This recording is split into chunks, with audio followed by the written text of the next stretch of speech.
తెలంగాణ రాష్ట్ర సినిమా అభిమానులకి తెలంగాణ రాష్ట్ర ప్రజలందరికీ హృదయపూర్వక నమస్కారాలు.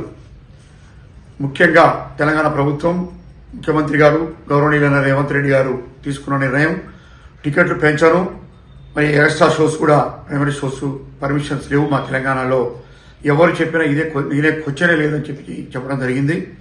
నేను కాంగ్రెస్ పార్టీ అభిమానిగా, Congress party X Nalgonda DCMS చైర్మన్గా, మరి కాంగ్రెస్ ప్రభుత్వం ప్రస్తుతం చేస్తున్న ప్రజా సంక్షేమ పథకాలని గౌరవిస్తూ, మరి సినిమా ఇండస్ట్రీ మీద గత ప్రభుత్వం తీసుకున్న నిర్ణయాలు తప్పని నిరూపణ అయ్యి తెలంగాణ ఇండస్ట్రీ ఎంతో నష్టపోయింది కాబట్టి మరి నేను తెలంగాణ ఇండస్ట్రీకి ఎంతో కృషి చేసి అభివృద్ధి చేయడానికి పనిచేస్తా అని చెప్పని ముఖ్యమంత్రి గారు చెప్పడం హర్షించదగ్గ విషయం.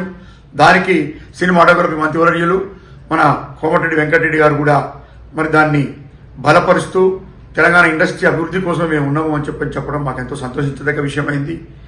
అయినప్పుడు అదే మాట ప్రకారంగా మరి తెలంగాణ ఇండస్ట్రీ నుంచి ఎఫ్డిసి చైర్మన్గా మరి ఎంతో కింది స్థాయి నుంచి అభివృద్ధి చెంది ఇండస్ట్రీని అభివృద్ధి చేసే బాధ్యత ఉండి మరి దిల్ రాజు గారికి ఎఫ్డిసి చైర్మన్గా ఇవ్వడం జరిగింది. మరి ఈరోజు ముఖ్యమంత్రి గారు తీసుకున్న నిర్ణయాలని మరి ఓవర్టేక్ చేసి మరి ప్రభుత్వంలో ఒక భాగస్వామిగా ఎఫ్డిసి చైర్మన్గా ఉన్న దిల్ రాజు గారు మరి ప్రలోభపెట్టి తప్పుడు సమాచారంతో తప్పుడు ఆలోచనలతోటి మరి టికెట్లు పెంచే గేమ్ చేంజర్ సినిమాకి టికెట్లు పెంచడానికి పర్మిషన్ తీసుకోవడం కూడా జరిగింది. మరి దాంట్లో ముఖ్యమంత్రి గారు ఆవేశంతో, మరి మంత్రి గారు సినిమాటోగ్రఫీ మంత్రి వర్యులు మరి కోమటిరెడ్డి వెంకటరెడ్డి గారు, ముఖ్యమంత్రి రేవంత్ రెడ్డి గారు ఎంతో ఆవేశంతో ఆలోచనతో తీసుకున్న నిర్ణయానికి కట్టుబడకుండా మరి ఈ రోజు మాట తప్పినట్టుగా తెలంగాణ ప్రజలు అతి కొద్ది సమయంలో మరి మాట తప్పినట్టుగా ఒక్క సినిమా కూడా టికెట్లు పెంచకుండా అన్న మాట నిలబెట్టుకోకుండా ఉండి అనుకున్న కొద్ది సమయంలోనే మరి టికెట్లు పెంచుతూ మాట తప్పడం జరిగిందని చెప్పి తెలంగాణ ప్రజలు, తెలంగాణ సినిమా వాళ్ళు మరి ఆలోచన చేస్తున్నారు. ముఖ్యంగా కింది స్థాయి ప్రజలు, మరి పేద బడుగు బలహీన వర్గాలకు సంబంధించిన ప్రజలు సినిమా చూసే పరిస్థితి లేకుండా అయ్యింది. కాబట్టి మరి ముఖ్యమంత్రి గారు పునరాలోచించుకొని ఆ సినిమాకి పెంచిన టికెట్లని వారి నిర్ణయంగా మేము భావించట్లేదు. వారే కనుక నిర్ణయం తీసుకుంటే పునరాలోచించుకొని మరి వెనక్కి తీసుకోవాల్సిన అవసరం ఉంది. తెలంగాణ ఇండస్ట్రీని అభివృద్ధి చేయాలి అంటే తీసుకున్న నిర్ణయాలకు కట్టుబడి పని చేస్తారని చెప్పారని భావిస్తున్నాము. తెలంగాణ ప్రజలు కూడా ఆలోచిస్తున్నారు.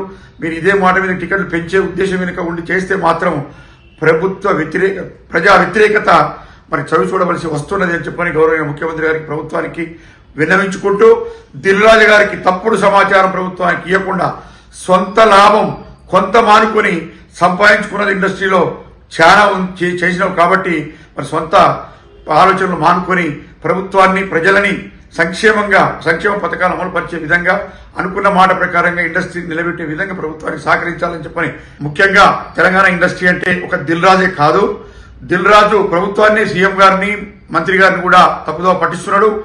మొన్న జరిగిన ప్రభుత్వంతో ముఖ్యమంత్రి గారితో చర్చలలో భాగంగా తెలంగాణ ఇండస్ట్రీకి సంబంధించిన ఒక్క కార్మిక నాయకుడు గాని, ఒక్క ఇండస్ట్రీకి సంబంధించిన తెలంగాణ ఇండస్ట్రీకి సంబంధించిన ఛాంబర్ సంబంధించిన కానీ, నేను Telangana film chamber general secretary ఉన్నా, ప్రతాని రామకృష్ణ గౌడ్ గారు గత 30 సంవత్సరాల ఇండస్ట్రీలో ఉన్నారు, ఇప్పటికీ సినిమాలు తీస్తున్నారు.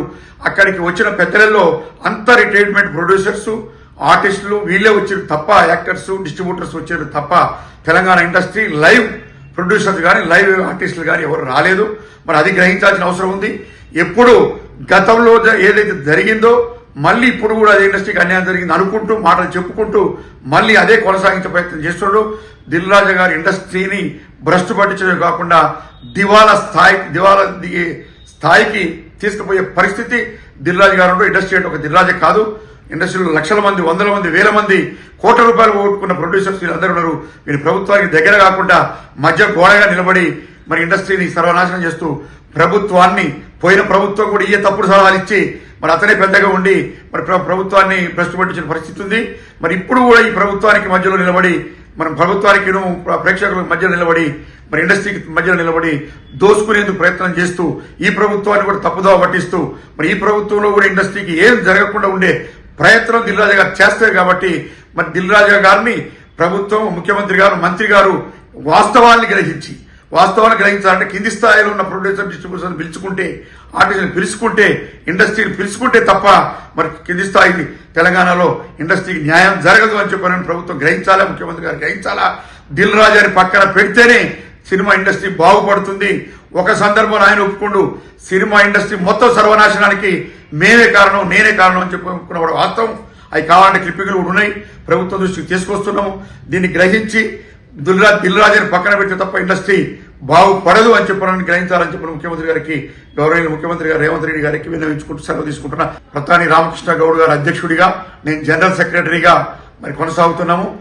మా ప్రయాణము ఈ రోజు వరకు స్టార్టింగ్ ఛాంబర్ ఓపెన్ అయిన ఇప్పటి వరకు కనీసం 30,000 మంది కార్మికులు మా సంస్థలో ఉన్నారు, 16,000 మంది సభ్యులు మా సంస్థలో ఉన్నారు, 1000 మంది చిన్న ప్రొడ్యూసర్స్ ఉన్నారు.